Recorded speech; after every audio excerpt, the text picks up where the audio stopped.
Pour décider, en prenant en compte les impacts sur les générations futures, on a vraiment besoin de disposer d'une vision prospective des futurs possibles. Et il faut que cette vision nous permette de faire des évaluations des impacts sanitaires, environnementaux, économiques de nos choix d'aujourd'hui sur ces générations futures. Alors la difficulté qu'on a, c'est que des analyses de ce type, sur des mondes possibles, au-delà de 100 ou 150 ans, en fait, on n'en a pratiquement pas. Je pense en particulier à tous les travaux sur l'évolution du climat, les travaux du GIEC. En fait, on s'arrête à un horizon de 100-150 ans, alors qu'on sait que les impacts de la montée des océans vont aussi jouer un rôle important à l'échelle de plusieurs millénaires ou à l'échelle de 10 000, 100 000 ans. Quelqu'un qui a joué un rôle clé, qui s'appelait Gaston Berger, qui est un philosophe phénoménologue autodidacte et qui était vraiment habité justement par le fait que les prévisions, c'était pas la réponse à ce dont on a besoin pour réfléchir au futur possible. Qu'il fallait vraiment prendre en compte à la fois les incertitudes de l'avenir,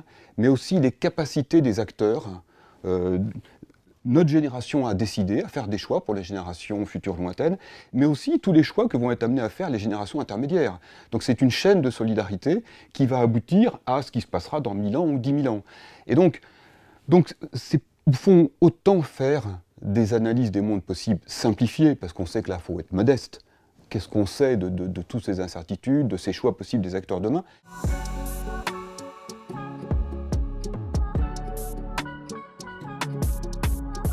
Il faut vraiment essayer d'utiliser un certain nombre de ressources, et la première d'entre elles, c'est vraiment l'histoire longue. Que nous dit l'histoire longue des civilisations, leur déclin, leur croissance, les capacités de résilience des acteurs? Si on pense simplement à celle qu'on connaît peut-être le moins mal, l'histoire de Rome, eh bien, quand on prend les 300 dernières années de la République jusqu'à Auguste, là, il y a vraiment une croissance importante de l'Empire romain, et donc une croissance économique. Le PIB, par tête, double pratiquement sur ces 300 ans. Et puis ensuite, c'est au contraire une stagnation pendant plusieurs siècles, jusqu'au 5e siècle, où là c'est la chute de Rome.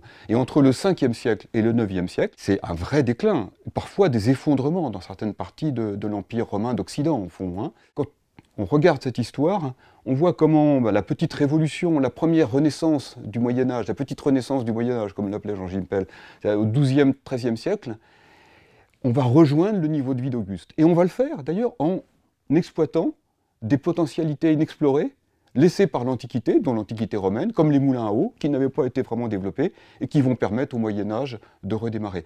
Donc on touche du doigt, là, cette solidarité entre les générations. Le regard qu'il faut qu'on jette sur l'histoire longue, c'est un regard d'empathie qui nous déporte de nos préoccupations d'aujourd'hui pour essayer de nous mettre à leur place. Michelet, il appelait ça le don des larmes que doit avoir l'historien, celui de s'émouvoir, et de s'émouvoir parce qu'il sait qu'il parle de gens qui sont comme lui, qui sont des acteurs aussi.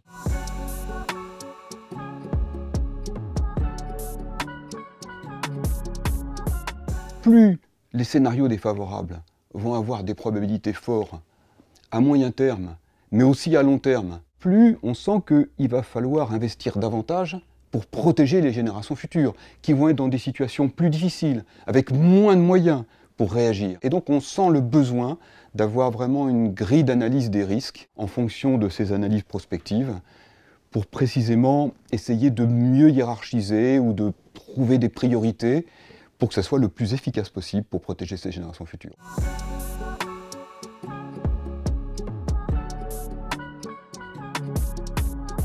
Les déchets nucléaires ne sont qu'un des risques liés à nos activités, et il y en a d'autres préoccupants, comme l'évolution du climat. S'il y avait une perte massive de la biodiversité, ou si on avait tous les conflits géopolitiques qu'on voit s'amonceler un peu ces derniers temps, finir par déboucher sur une guerre nucléaire totale, voilà 3 risques qui sont au fond des risques majeurs en termes de gravité, qui sont des risques globaux, et qui sont des risques qui sont, on peut dire, irréversibles.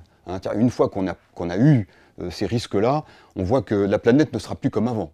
Et puis, il y a, par contraste, on pourrait dire, la catégorie des risques importants, mais qui sont plutôt locaux. Et si on a de nouveau une société qui dispose des moyens techniques, scientifiques relativement forts, avec des moyens économiques en même temps de les mettre en œuvre, qui peuvent être dans une certaine mesure réversibles, qu'on peut essayer de réparer, au fond. Et là, on va trouver les déchets nucléaires, ou les déchets, un certain nombre de déchets chimiques toxiques, à vie pratiquement infinie, comme les métaux lourds, qui ont ces caractéristiques-là.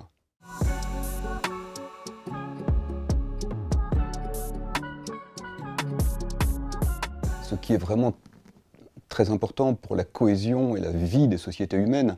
Je pense aux valeurs, à la culture, aux institutions politiques, juridiques, et puis un certain nombre de connaissances, de savoir-faire techniques, scientifiques. C'est de faire attention aussi de façon vraiment forte à ce qu'on laisse aux générations futures en termes de biens communs globaux. Le climat, la biodiversité, c'est vraiment effectivement fondamental et fondamental pour l'habitabilité de la planète. Et puis, il y a peut-être un troisième registre où là, on va trouver les déchets nucléaires, les déchets toxiques, chimiques. Il faut se demander ce qu'on leur lègue, au fond, en termes de solutions mises en œuvre et en termes de connaissances qui leur permettent d'être protégés.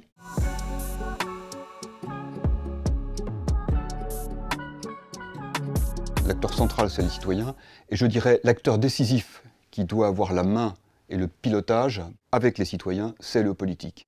Évidemment, il y a toutes les parties prenantes des générations présentes, à la fois parce que certaines d'entre elles, par exemple celles qui vont devoir accueillir pour les déchets nucléaires le projet de CIGEO, le projet de stockage géologique, ou aussi tous ceux qui ont un avis, il y a une double complexité.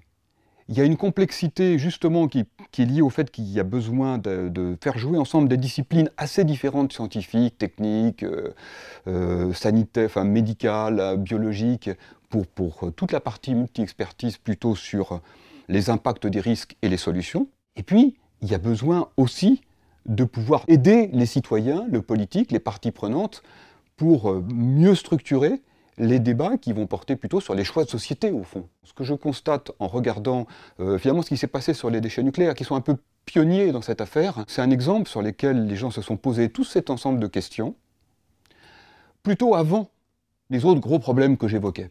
Et là, je trouve cette histoire très intéressante, quand on voit ce qui s'est passé, en particulier depuis 1990-1991, donc les débats qu'il y a eu politiques, le moment où le Premier ministre a pris l'affaire et a demandé au Parlement de prendre le problème des déchets nucléaires pour que le politique reprenne la main et sollicite tous les acteurs dont j'ai parlé. Voilà, donc ça c'est ce qui aboutit à ce qu'on appelle la loi Bataille en 91, qui va lancer des axes de recherche, qui va mettre en place, surtout pour notre question, des institutions qui vont faire travailler les expertises transverses avec la Commission nationale d'évaluation, etc. Et puis qui va lancer des débats publics. Voilà. Donc on va mettre en place un certain nombre d'institutions qui vont permettre des débats publics entre les parties prenantes, l'implication des citoyens et l'organisation de la recherche scientifique et technique pour essayer de trouver des solutions. Je dirais que les résultats, et quand on regarde la qualité des travaux, dans l'ensemble, c'est quand même vraiment très intéressant, assez remarquable sur la façon dont le politique a repris la main, vraiment très intéressant dans tous ces débats publics qui ont été organisés. Et puis, quand je regarde les parties d'expertise, sur le plan scientifique, technique, industriel, là, tous les travaux dans le cadre des axes de recherche qui ont été faits sur les différentes solutions possibles, les impacts sanitaires, les dangers qui seraient liés à ces déchets nucléaires dans 1000 ans, 10 000 ans, 100 000 ans, sont vraiment, sur le fond, de très grande qualité.